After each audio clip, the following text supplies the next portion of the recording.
Listen, during the late 1990s and the early 2000s, even into the teens, there was no party bigger than P Diddy's White Party in the Hamptons. And when I tell you the who's of everyone in the music industry was at these parties, the executives, the artists, the A&Rs, everybody, even some fans. So this is my story about going to 2 of those parties. Now this is only gonna be my first time, and I'm probably gonna try to save the next one for the book because it's a little extreme and I don't think y'all ready. But when I tell y'all what happened at this party, shook my whole understanding of the music industry, my whole understanding of power and what it takes to make it in this country. Because everything into that point, I thought I knew what it was, but I did not. And I thought weird and freaky and crazy. I figured I knew what that was as well. I did not. Yo, buckle up, grab a drink, get some popcorn, whatever you're gonna do, because whatever you're expecting, it's gonna be way worse than that. Way worse. It's story time. So, at this time, I was a young, aspiring rapper, but I had a good job, but I had bars, and I felt like I could be on a national level. So one of my part-time jobs was I was working for this booking agency called WeBookThem.com. And what booking agencies do is, you know what I'm saying, let's say if you want to bring an artist to perform or a concert or set up something like that. So they're the middleman. So either, you know, you pay them, they hold the money. When the artists show up, they pay the artist. It's just a middleman to protect your money, make sure that the events go off with no problems, right? So in doing this, sometimes artists don't be having bank accounts, if that make any sense. So you have to be the middleman with cash. So my friend, you know, Twan, who owns the company, he was in a tight spot. He had a lot of different shows going on that weekend, and he needed somebody to fly out and be the middleman for a performance at this party. Now, at the time, it just said party, so we didn't know what it was. So I agreed to do it. I was supposed to hold like 40 grand, wait till the artist get there, get the artist the money, blase, contract's over, it's been completed. Now, the day before I leave, he gets all the information for the event. He's like, Tom, it's a white party. Now, at the time, wasn't a lot of people doing it like now. Now, you go on social media, white party, white party, white party, white party, white party, white party, boat white party, kid white party. It's white parties everywhere. But at the time, nobody was really doing this. We had heard these parties was pretty lit, you know what I'm saying? So I was like, okay, cool. So I put together a little white outfit, da-da-da-da-da-da. Now, I remember at the time, it was like a complete white party. Like you couldn't wear like a black belt or anything. You had to have on all white. So I made sure I met the specifications, got the plane, flew to New York, right? So I get to the party. Now, I've been around celebrities. I've been in spaces with them, but when I'm telling y'all, like, so the way the party was set up, it was at like this mansion in the Hamptons, right? So you went in and it was like general admission, like, but it was still some movers and shakers in that part of the party. But then it tiered off. So like as you went to different parts of the house, it was more people, but you had to have access to get back there.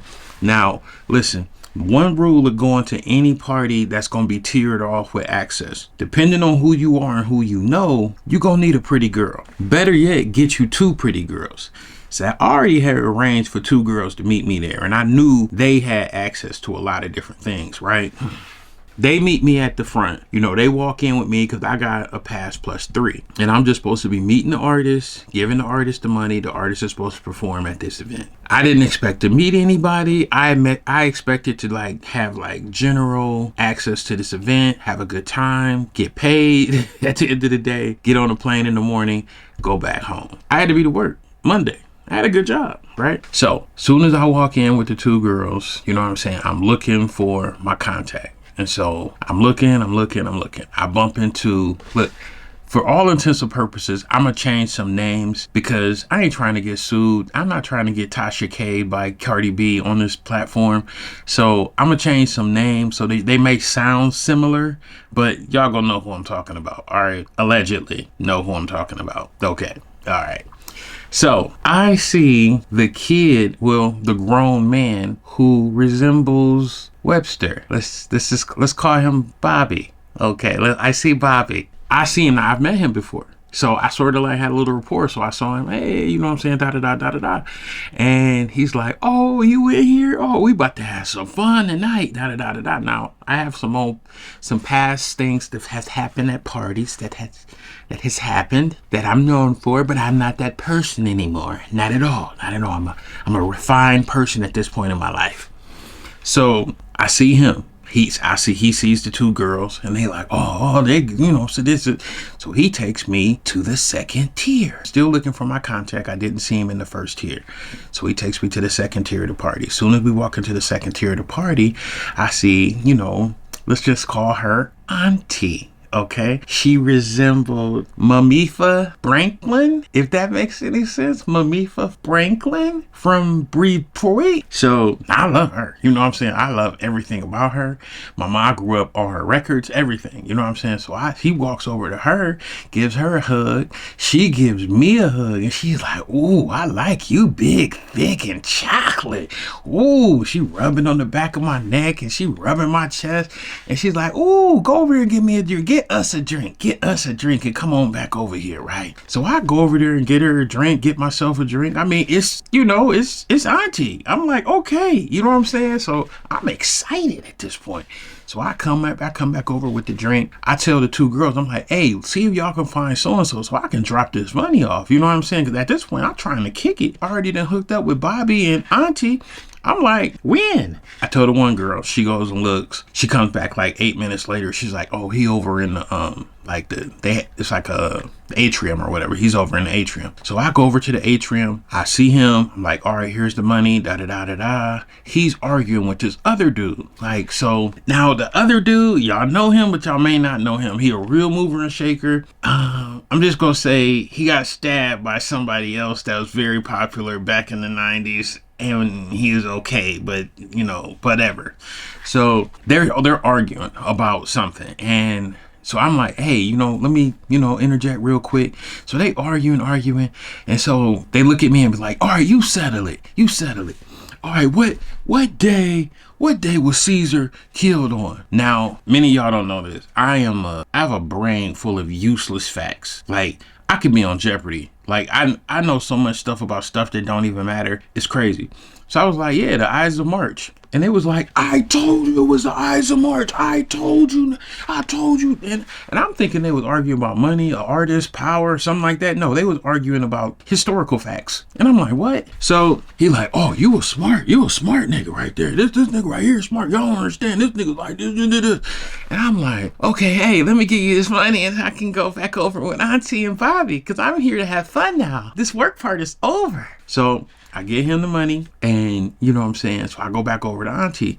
So here come the other dude who got stabbed. And so he comes back over there. He's like, hey, man, you pretty smart dude. What you do? I was like, you know, I mean, you know, I rap a little bit, but you know, I do the booking things, da da da da da. And he's like, you know what I'm saying? Let me hear what you got. So don't get me wrong, I was ready. I had an MP3 player ready to go. Like, somebody want to hear it, pop this in. I had CDs, I had jump drives. If anybody wanted to hear my demo that weekend, they was going to hear my demo that weekend. So I gave him the CD. Gave him the MP3 player. He listened to it. For probably like 30 seconds. He like, yeah, I sign you right now. And I'm like, bet? He like, yeah.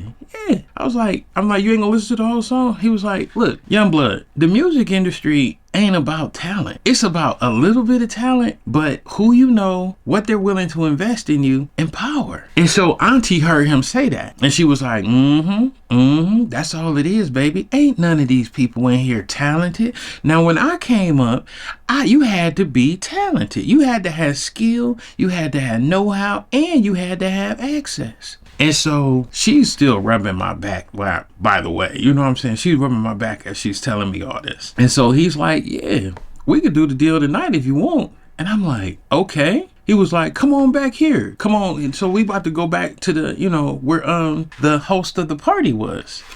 So I'm like a little blown away, a little taken back, because now I'm like in this inner circle of this conversation. So, and we moving towards, and so they still talking. So Auntie, Bobby, and you know, the record exec. So we walking back to this other part of the house, and you know, it's security back there. But as soon as we walk in, I see everybody. I'm talking Aaron Carter, well, you know what? I'm not gonna say no names. I'm just gonna say I saw a lot of famous people that I did not know was even there, right? So I'm back there and it's some stuff going on. Like it's some kissing, some heavy petting, some touching, some alternative things. You know what I'm saying? So as soon as we walk in, I see this famous rapper from New York. Let's just say he rhymes, if you will. And he's sitting at a table and they doing lines, of substance. So he like, bruh, come on here,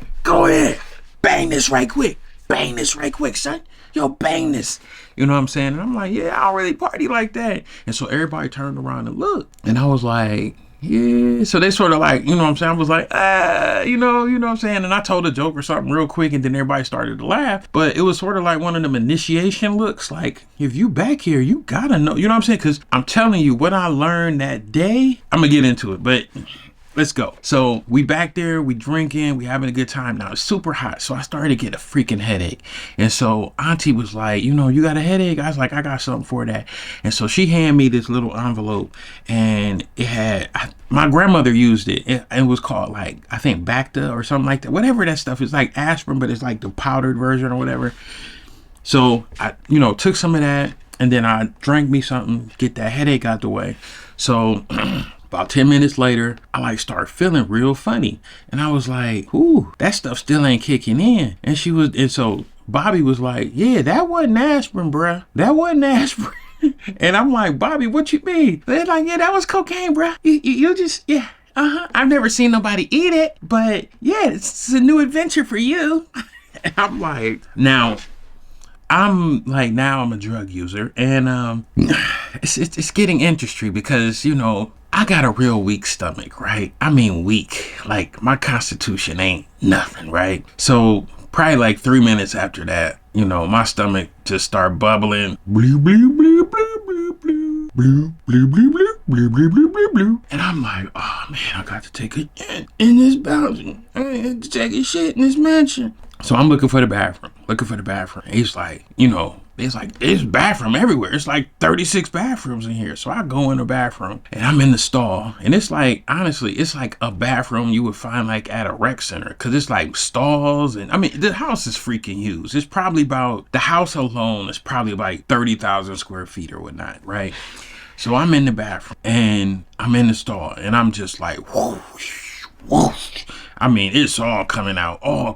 And I'm back there and I'm sweating and I'm shitting, and all I hear out in the thing, I hear a group of guys come in, and he's like, I don't know what the fuck he on, but all I know is that nigga is gonna suck my dick tonight. And I'm like, I'm in the stall and I'm like, gonna suck your dick. And I'm like, I don't give a fuck what that nigga think he gonna suck. So I look through the thing and I really can't make out who it is, but I hear like 3-4 dudes talking about it, and he like, calm down, you know what I'm saying? It ain't that serious. He's like, nah. He think he's somebody. I'ma show him who he is. I'ma show him who he really is tonight. You know what I'm saying? So I'm looking, and then all of a sudden they like, anybody in the bathroom? And I'm like, oh shit. I'm like, yeah, I'm in here taking a shit. And then, so they opening the stalls. I'm like, nigga, I'm taking a shit. You want some shit on your hand? And so the dude, we started laughing when he heard me say that. And so when I, got done shitting and I came out the stall and I saw who it was, yo, I wasn't ready. Catch me a part two. That's all I was saying. Listen, it goes off the rails. I'm telling you.